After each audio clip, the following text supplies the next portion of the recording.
Juca, Oi. não é só a derrota, é o tamanho da derrota do Santos, Rapaz. que toma de 7. E aí, para mim, ela é simbolizada nas palavras do Marcelo Fernandes depois do jogo, quando ele fala: não vamos jogar a toalha. Quando alguém fala não vamos jogar a toalha, é que a toalha já está praticamente no chão, né? Pois é, É aquela derrota que você arria os quatro pneus e o time fala: bom, a gente já era, não vai dar. é impressionante, né? Porque o Santos não tem muito a quem recorrer. Você veja que jogando sem o Soteldo, que é o jogador mais importante do Santos, além do João Paulo, que também não estava, sendo que o Vladimir não teve culpa nenhuma. O Vladimir falhou em apenas um dos 7 gols. E acabou evitando pelo menos dois. A gente olha para o Santos e vê, vai tirar da onde? Não tem de onde tirar. Né? Aí bota um menino na zaga, o menino faz um gol contra antes do primeiro minuto. Né? Um azar, porque a bola bate no contrapé dele. E aí o Dodô faz o que faz. Antes do 15º minuto, 2-0, no Beira-Rio, era a crônica de uma goleada anunciada. Eu acho que será surpreendente se o Santos conseguir evitar mais uma vez a queda. E aí tem essa ironia toda, né? No dia do aniversário do rei, o Santos, no dia anterior, toma de 7, como o Brasil tomou da Alemanha, né? Para tristeza do rei aquele dia, como o Santos já havia tomado do Corinthians em 2005, e sem perspectiva, quer dizer, será que exatamente estou falando isso não é de hoje? No primeiro ano em que o rei não está, o Santos vai enfim cair, vai perder esta esta virgindade de ser um dos 3 grandes que jamais caíram, ao lado de Flamengo e São Paulo, ao que tudo indica, cairá. É muito pouco provável que o Santos consiga escapar. Só um milagre. Tirone, O, a diga. semana tem o Curitiba, o Santos em casa na quinta, né? Esse é para ganhar. E o clássico, o Corinthians como visitante no domingo. Esse é para perder. Eu acho que a semana define o futuro do Santos, né? Nesse campeonato. Porque Santos e Corinthians, cara, do jeito que os dois estão, é um ou outro. E o jogo com Curitiba, o Santos precisa ganhar para chegar com vida no clássico, né? Não tem outra alternativa. Então é uma semana decisiva para o Santos, depois do 7-1. E o Lavieri, ainda sobre o rebaixamento, tem alguns times que já deram aquela escapada que podia falar, que podia cair e tal. O caso do São Paulo já escapou, o Cuiabá já também já está mais longe. E essa vitória do Internacional deixa o Internacional mais tranquilo também, que também estava meio ameaçado ali. E quando a gente olha, o Internacional não joga mal, né? Tem jogado bem. E aí, como foi ontem. E aí vai lá o Cruzeiro e ganha, ganha do Galo o clássico Essa foi. na arena do Essa Galo. foi. E Essa tava é jogando daquelas mal o Cruzeiro, hein? Pois é, e daquelas vitórias que o torcedor comemora como se estivesse assumindo a ponta, né? Com gol contra do zagueiro na estreia da Arena MRV para os clássicos, né? Para o clássico contra o Cruzeiro. Então, uma vitória muito simbólica. Essa questão do São Paulo ter vencido e se afastar da zona, isso aí é um delírio, Tironi. Em nenhum momento o São Paulo esteve ameaçado do rebaixamento. Sexta-feira a gente já falava aqui. Isso aí Calma, é calma, um medo que calma. vocês não precisavam ter tido, os São Paulinos não precisavam ter tido.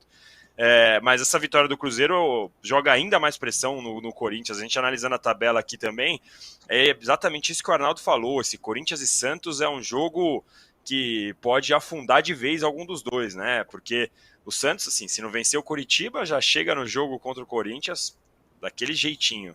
E É. o Corinthians a mesma coisa, joga pressionadíssimo com a torcida já cantando, ameaça e tudo mais.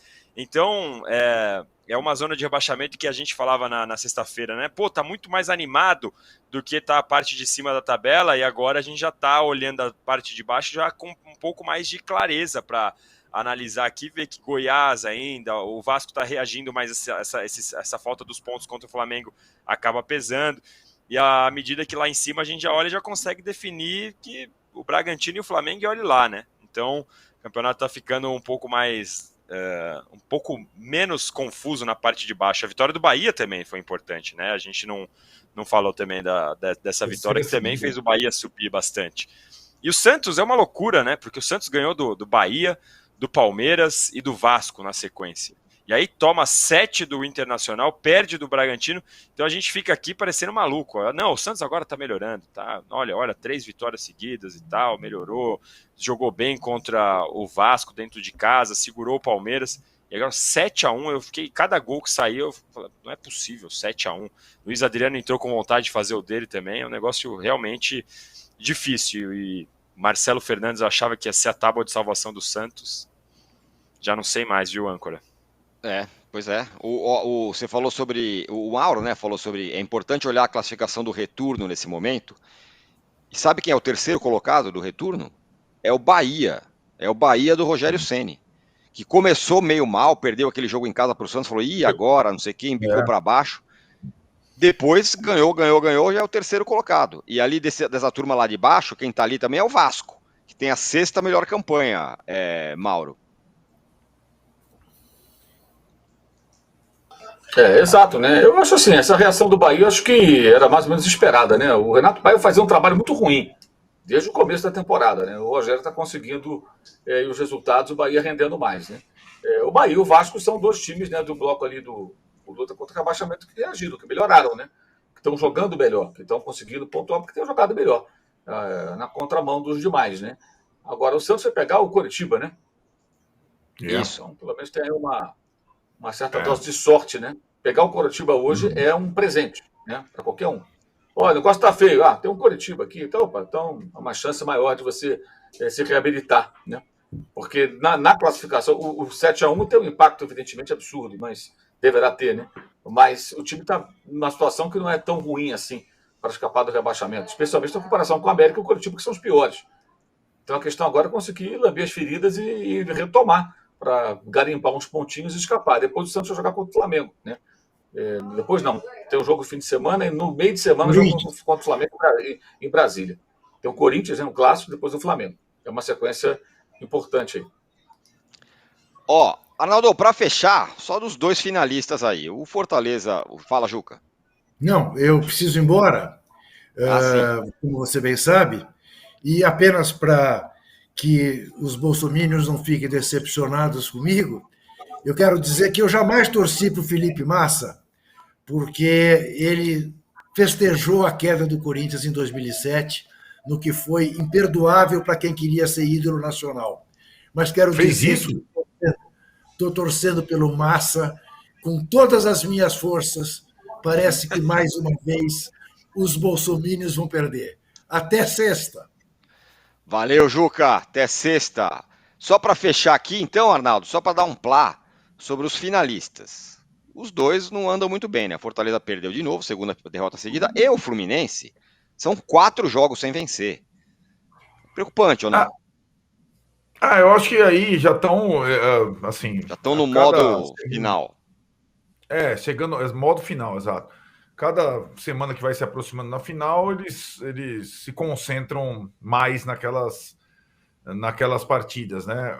Sendo que a final sul-americana agora chegou, né? No próximo final de semana. A Libertadores ainda tem um tempo, o Fluminense ainda tem jogos, tal. O Fluminense é aquilo, Tironi, eu acho que ele tem alguns momentos sensacionais na temporada, sobretudo no Maracanã. Fora de casa, perdeu para o Bragantino, mais ou menos como vem acontecendo no Campeonato Brasileiro. Foi um jogo em que o Diniz preservou alguns jogadores, os mais experientes, de início, em Bragança. O Bragantino vai bem, então não achei nem que foi um resultado surpreendente. E o que acontece é que os 2, fora as decisões, eles vão se afastando da zona de Libertadores via brasileiro, né?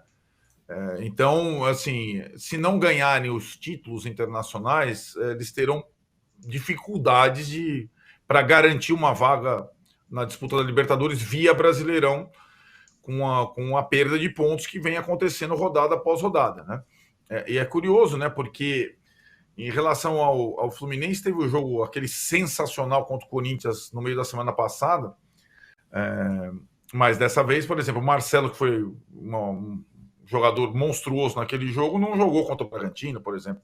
Aliás, o Corinthians, o Corinthians, olha, fez 2 pontos na semana contra Fluminense e América. Mas se tivesse feito 0, não seria nenhuma surpresa pelo que aconteceu nas 2 partidas, né? Acabou. Talvez por isso o Mano tenha sorrido, porque o Corinthians poderia ter perdido com gosto do Fluminense, e contra o América conseguiu o gol na última bola, né? Então, de 0 pontos, que era uma possibilidade real, foram 2. É pouco, mas olha, poderia ser 0. Muito bem, nossa enquete ficou assim, ó. O que tem mais chance de acontecer? Bragantino ser campeão, 15%. Flamengo ser campeão, 27%. Fluminense fora da Libertadores, 22%. Corinthians cair, 36%. Mauro César Pereira, Lavieri e Arnaldo, muito obrigado. Deixa eu passar a sua agenda aqui, ó. Agora às 11 horas tem o De Primeira com o PVC, às 18 horas eu volto no Fim de Papo, e às 19h45 tem a estreia do NBB no UOL, hein? Vasco e Minas. NBB no UOL, então, portanto, estreia hoje às 19h45 aqui no UOL. Valeu, Arnaldo, Mauro, Danilo Lavieri. Valeu mais uma vez, Danilão, pela presença. Até sexta-feira. Tchau.